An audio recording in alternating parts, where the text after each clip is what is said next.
Assalamualaikum warahmatullahi wabarakatuh. Alhamdulillah bertemu kembali dengan video pembelajaran dari saluran ini.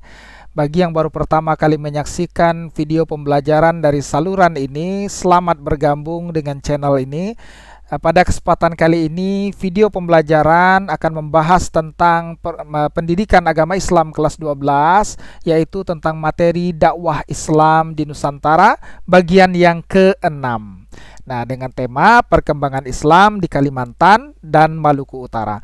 Bagi yang belum menyaksikan bagian yang pertama sampai dengan bagian yang kelima dari dakwah Islam, silakan lihat tautannya melalui deskripsi video ini.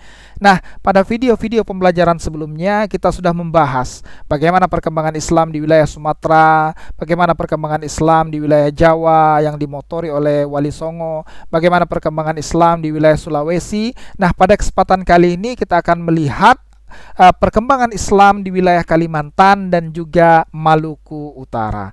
Nah, para siswa saksikan tayangan ini secara lengkap. Nah, menurut versi sejarah Kesultanan Sanggau yang berada di Kalimantan Barat, Islam sudah dianut oleh raja pertamanya yaitu Sultan Abdurrahman pada abad ke-13. Ini menurut versi sejarah Kesultanan Sanggau ya. Nah, kemudian kita akan lihat di Kalimantan Selatan ya. Bagaimana di Kalimantan Selatan sudah terdapat kerajaan-kerajaan Hindu yang berpusat di negara Dipa, kemudian juga Daha, Kahuripan ya, yang terletak di hulu Sungai Nagara dan Amuntai Kimi.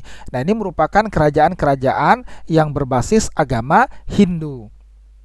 Nah, menjelang kedatangan Islam, kerajaan Daha diperintah oleh Maharaja Sukarama ya, salah satu kerajaan Hindu tadi ya, yaitu kerajaan Daha diperintah oleh Maharaja Sukarama. Nah, ketika beliau meninggal, kedudukan raja digantikan oleh Pangeran Tumenggung. Nah, penggantian ini menimbulkan masalah ya, karena Pangeran Samudra yang merupakan cucu dari Maharaja Sukarama merasa lebih berhak atas tahta kerajaan daripada Pangeran Tumenggung. Nah, kemudian Pangeran Samudra yang merupakan cucu dari Raja Sukarama ini dinobatkan menjadi Raja Banjar oleh para pengikut setianya.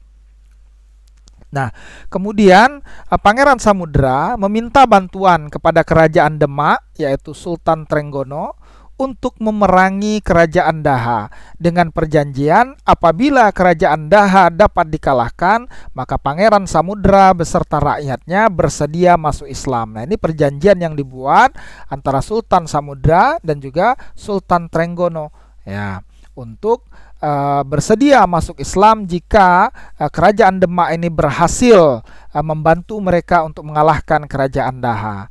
Nah, ternyata benar ya, Raja Banjar yaitu Pangeran Samudra beserta segenap rakyatnya ya akhirnya masuk Islam karena berhasil kerajaan Demak berhasil membantu mereka untuk mengalahkan kerajaan Daha ya. Nah, kemudian Raja Banjar ini atau Pangeran Samudra ini memeluk agama Islam dan bergelar Sultan Suryamullah. Nah, Sultan Suryamullah kemudian memindahkan ibu kota kerajaannya dari Muarabahan ke Banjarmasin. Nah, seperti yang kita ketahui bahwa Banjarmasin merupakan ibu kota dari Provinsi Kalimantan Selatan saat ini ya. Nah, ini yang memindahkan ibu kota ini terjadi pada masa pemerintahan Sultan Suryamullah. Nah, berdasarkan Hikayat Kutai, pada masa pemerintahan Raja Mahkota, ya ini kita beralih ke kerajaan Kutai ya. Tadi kita ke kerajaan di Kalimantan Selatan ya. Sekarang kita pindah ke kerajaan Kutai ya. Pada masa pemerintahan Raja Mahkota, datanglah dua ulama besar yang bernama Datuk Ribandang dan Tuanku Tunggang Parangan. Nah, kedua ulama ini datang ke Kutai setelah orang-orang Makassar masuk Islam. Artinya setelah penyebaran Islam yang terjadi di wilayah Makassar melalui kerajaan Goa tadi ya. Nah, kemudian datanglah ini dua orang ulama ini ya, Datuk Ribandang dan Tuanku Tunggang Parangan. Nah, proses penyebaran Islam di Kutai diperkirakan terjadi pada tahun 1575 Masehi. Nah, antara tahun 1400 sampai dengan ini yang terjadi pada wilayah Kalimantan ya.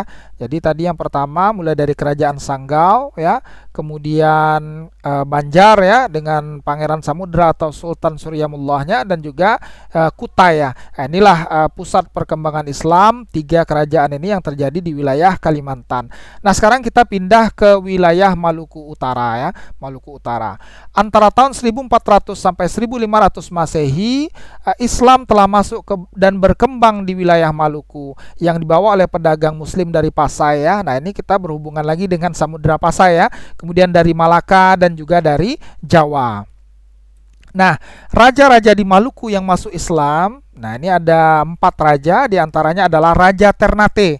Beliau bergelar Sultan Mahrum 1465 sampai 1486. Setelah wafat, beliau digantikan oleh Sultan Zainal Abidin yang besar jasanya dalam mensiarkan Islam di Kepulauan Maluku, bahkan sampai ke Irian, Papua ya, dan sampai ke Filipina. Nah, ini Sultan Zainal Abidin. Kemudian yang kedua adalah Raja Tidore yang kemudian bergelar Sultan Jamaluddin. Kemudian ada Raja Jailolo yang berganti nama dengan Sultan Hasanuddin, dan Raja Bacan yang masuk Islam pada tahun 1520 dan bergelar Sultan Zainal Abidin. Nah, inilah perkembangan Islam yang terjadi di wilayah Maluku. Nah, sebagaimana kita ketahui bahwa antara perkembangan Islam yang terjadi di Sumatera ya, di Samudra Pasai, kemudian di Jawa oleh Wali Songo, kemudian di wilayah Sulawesi dan juga di wilayah Kalimantan, dan terakhir di wilayah Maluku, ini semua saling berhubungan satu dengan yang lainnya. Nah, para siswa sekalian, inilah materi kita tentang perkembangan agama Islam di wilayah Nusantara, khususnya wilayah Kalimantan dan Maluku. Terima kasih sudah menyaksikan video pembelajaran ini. Bagi yang memiliki pertanyaan, silakan ketikkan pertanyaan di kolom komentar. Bagi yang merasakan kalau video ini bermanfaat, silakan acungkan jempolmu ke atas. Dan bagi yang belum subscribe channel ini, silakan subscribe channel ini. Terima kasih atas perhatiannya. Astaghfirukum min kulli khata'at. Jazakumullah khairan katsira. Wassalamualaikum warahmatullahi wabarakatuh.